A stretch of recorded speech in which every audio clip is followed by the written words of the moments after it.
¿Cómo ves este aspecto de la recolección de firmas de Morena? Y dices, ¿qué tanto resultado crees que pueda dar? Y si no se da ningún resultado para echar atrás esta reforma, ¿qué se puede hacer realmente con la sociedad que tenemos hoy, no? Mira, vinculada con la pregunta que acaba de hacer Alejandro, en la época cardenista, lo acabas de mencionar, se tenía el apoyo de la población, ¿no? Y Cárdenas supo cómo lograr ese apoyo de la población. Ahorita también acabas de mencionar de que no se tiene, digamos, un liderazgo, ¿no? ¿Para dónde? Entonces, un poco vinculado a la pregunta de si está esta parte de Morena, pareciera que no se va a tener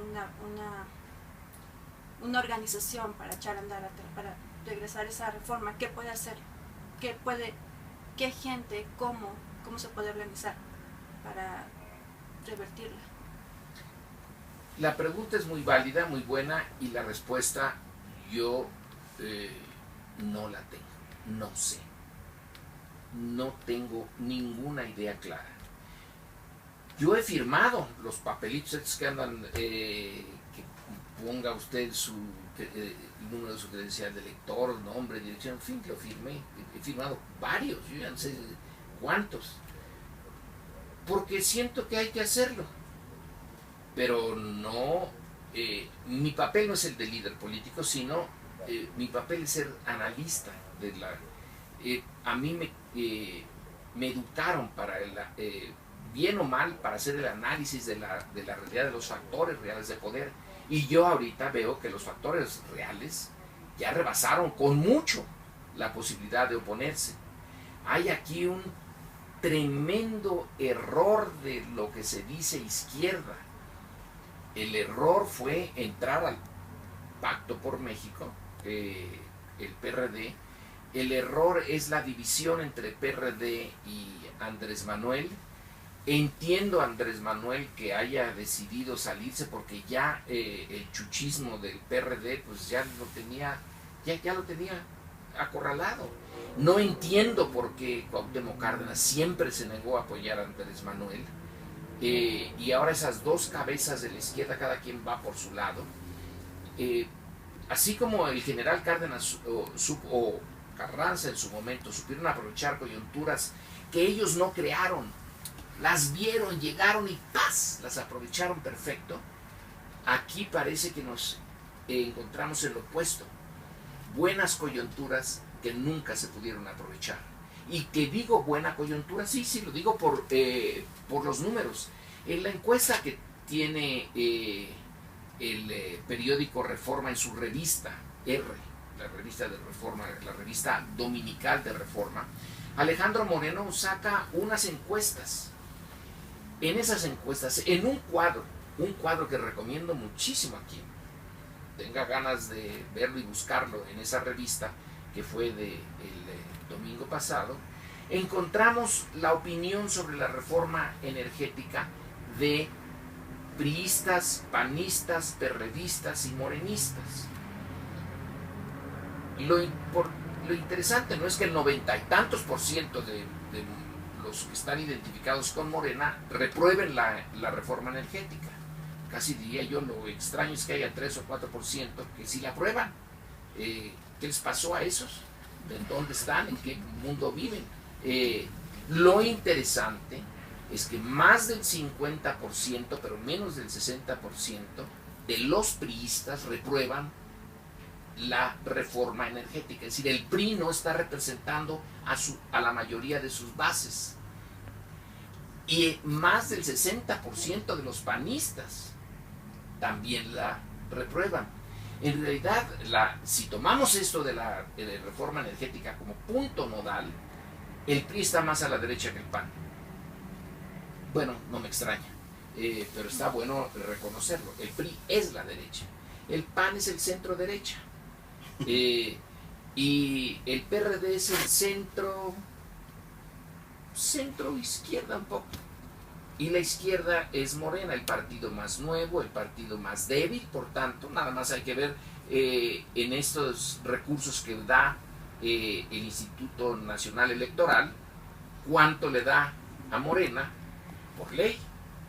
Pues una miga, 2 migajitas ahí para grueso se va al PRI, que además se comporta como el partido que siempre ha sido un partido de Estado. Ahorita no es partido de Estado, no puede enteramente, pero para allá va y usa los recursos del Estado.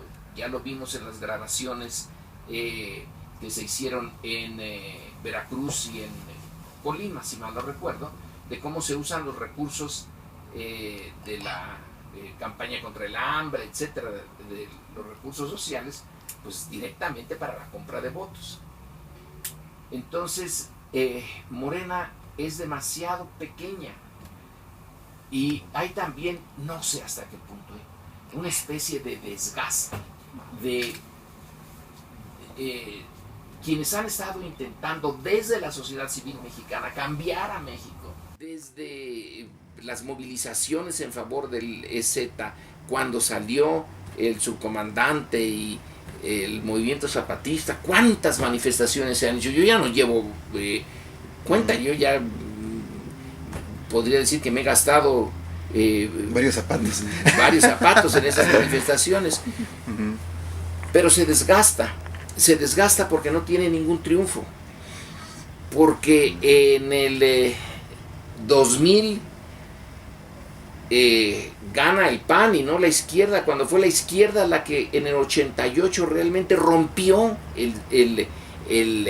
la gran muralla del partido de Estado. Pero en el 2000 ya Cárdenas no da para eso. Debió de haber sido otro candidato, pero en fin, se empeñó. No logró despertar la emoción que sí despertó Fox. Increíble, pero es que la sociedad mexicana quería cambio. Cárdenas no lo representó y Fox, con este discurso que ahora vemos, pero hasta la saciedad, era vacío, era un discurso vacío de tepocatas, víboras prietas, etcétera, de las botas y de dicharachero. No había nada detrás de él. Se desperdició una oportunidad histórica formidable en el 2000. Entonces, pedirle a la sociedad mexicana en el 2006 que volviera a entrarle, pues le volvió a entrar.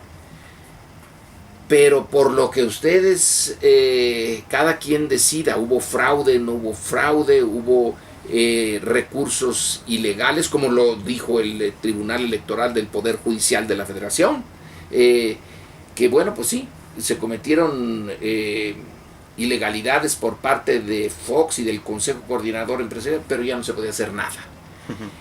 Y luego ya en el 2012, por la izquierda le gana al PAN, que tenía el gobierno, pero no le puede ganar al PRI.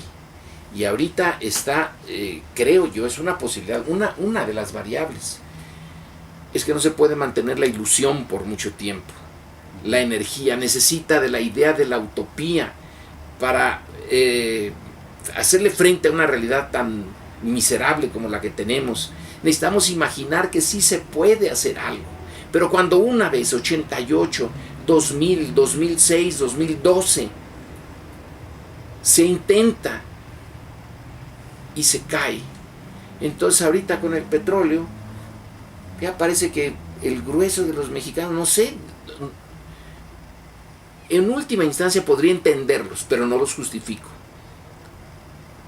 Yo digo, bueno, yo cumplí con mi deber, yo, en mi área, que es la pequeñita de donde escribo, donde la radio, la tele, vociferé hasta el cansancio, que estábamos echando por la borda una herencia realmente muy valiosa, porque se hizo con esa coincidencia de la revolución y momentos internacionales únicos. Pero bueno. Por ejemplo, ¿qué piensas? Antes la clase estudiantil, la clase de investigadores, de docentes, era como la más combativa, ¿no? O sea, yo creo que hasta antes de que iniciara el siglo XXI todavía veíamos esa fuerza y ese espíritu crítico en las aulas y en las universidades. Yo al menos, no sé tú qué piensas, cómo ha cambiado, ¿no? En el siglo XXI, que tenemos más tecnología, que tenemos más acceso a información.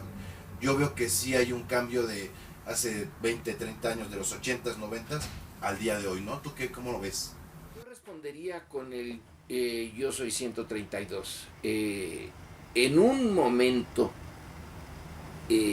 muy peculiar, y en un tiempo fantásticamente corto se organizaron y sí hicieron pensar a los priistas que no iban a ir a un día de campo, sino que tenían enfrente un principio de movilización y un cuestionamiento inteligentísimo, porque el 132 no se fue contra el PRI, se fue contra quien creó ese PRI, que es Televisa.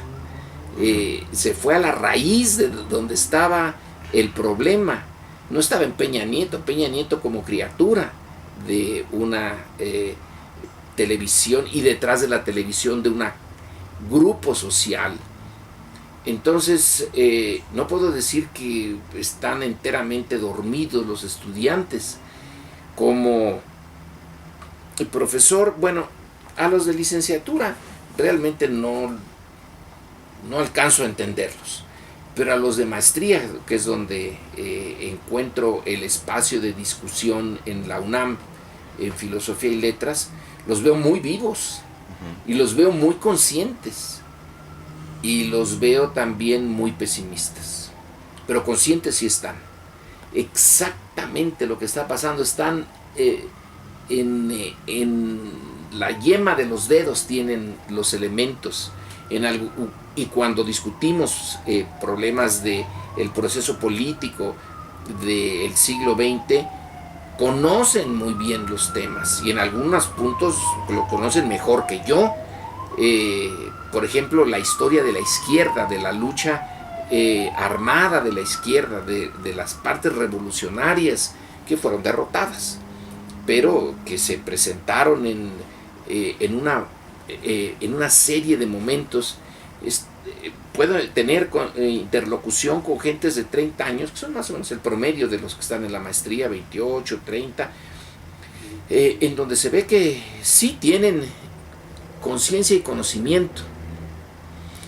¿Dónde canalizar eso?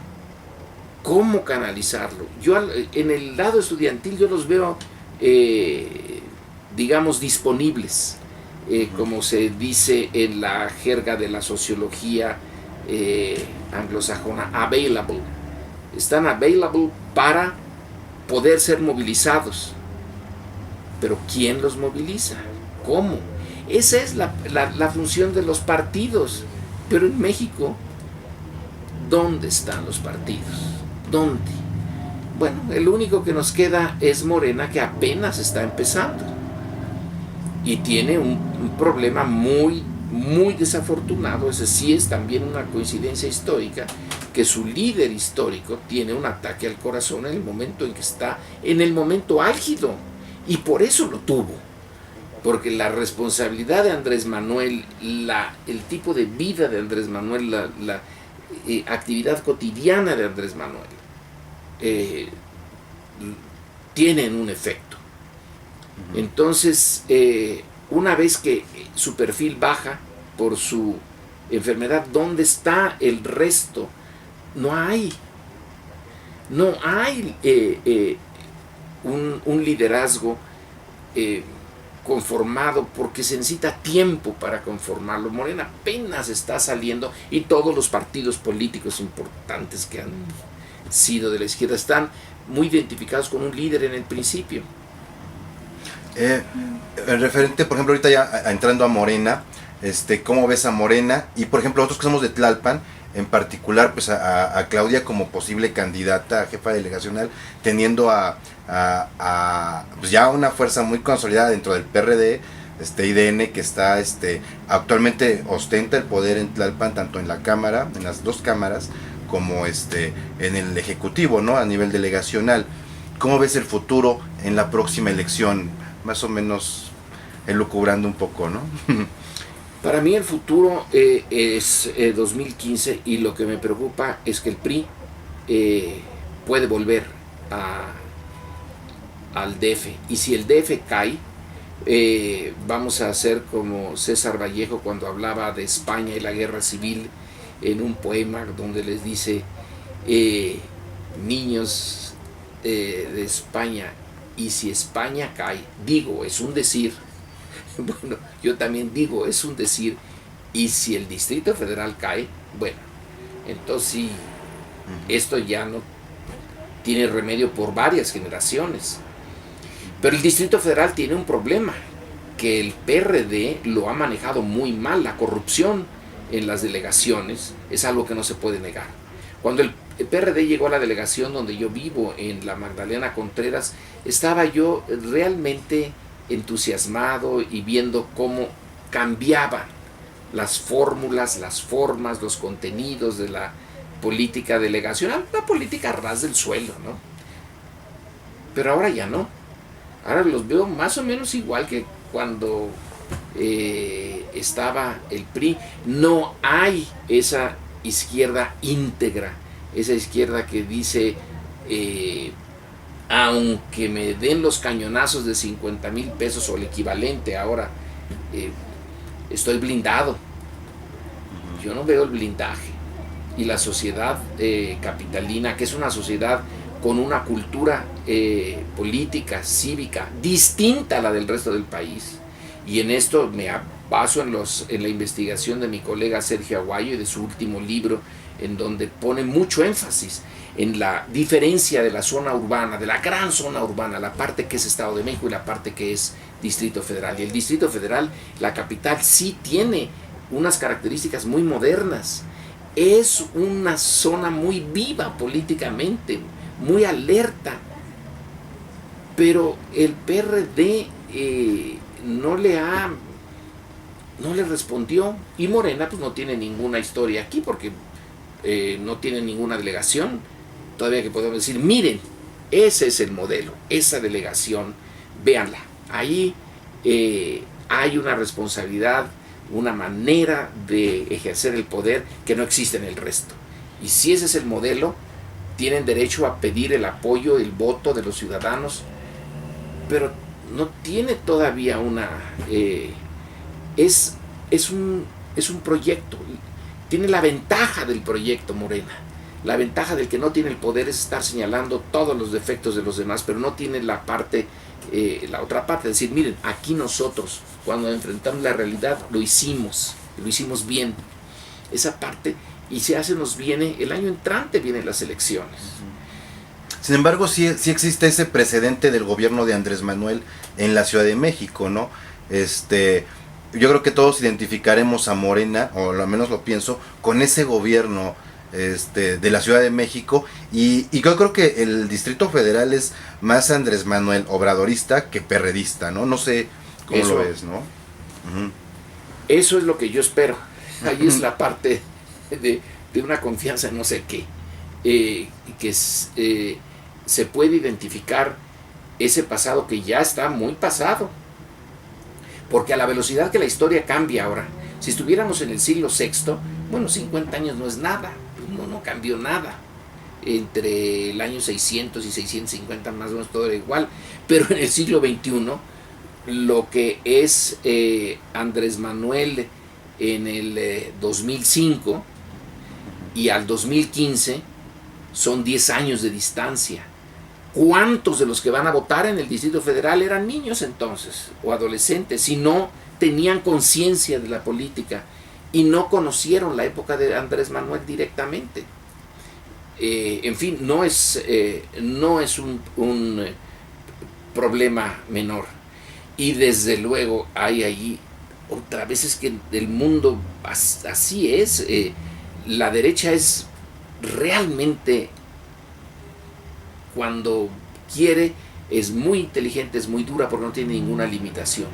Y cuando sacaron lo de las ligas de Bejarano, en ese momento de Ahumada dándole el dinero a Bejarano, etc., han hecho de eso una industria, la derecha, y seguro que lo van a volver a sacar.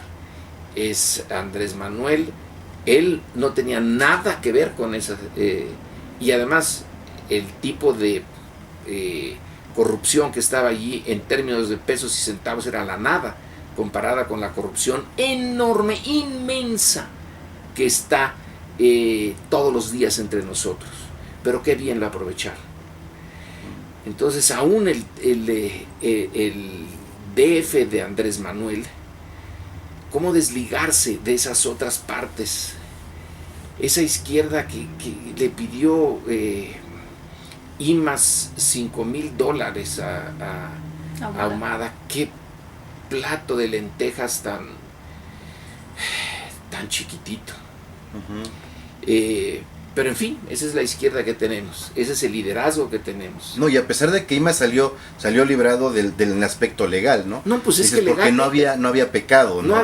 Legalmente, no, bueno, pues como ahora los diputados del PAN en Puerto Vallarta, bueno, pues tan muy su gusto de contratar prostitutas y pasarla en la fiesta, si lo pagaron ellos. Ahora, queda la parte otra, la no legal, la parte más compleja.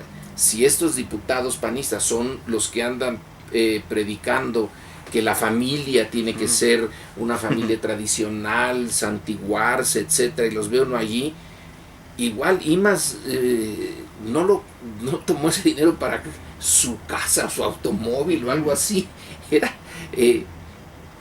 Fue una tontería más que una corrupción. Pero en esta política mexicana, y casi yo diría en cualquiera, la brutalidad es la regla. Hay que estar... cuando yo pienso en política y pienso en los grandes teóricos de la política y pienso en la Grecia clásica y pienso en Aristóteles y en Platón y la discusión política, la política es la actividad más propia del ser humano, es la actividad más grande desde una perspectiva moral, la responsabilidad del político, las posibilidades del político, y cuando uno la baja a la vida cotidiana, dice uno, la política es realmente un negocio terriblemente sucio. Tiene estas dos características. Idealmente es una actividad es una actividad en donde la ética tendría que estar en el centro, en donde habría que haber una decisión de renuncia en parte. Es casi como una iglesia. Yo me dedico a mi proyecto, a la ciudadanía a la que le debo. No estoy pensando en el dinero, no estoy pensando en los satisfactores materiales vulgares, etcétera. Pero la verdad es que la política es básicamente vulgaridad, satisfactores materiales y muy poca ética. Es Maquiavelo, sí. no es Platón. De hecho, apenas nos decía Claudia, ¿no? Decía, hay quienes viven de la política, y ya vemos quienes vivimos para la política, que si hay un abismo, ¿no? entre ambos conceptos, ¿no?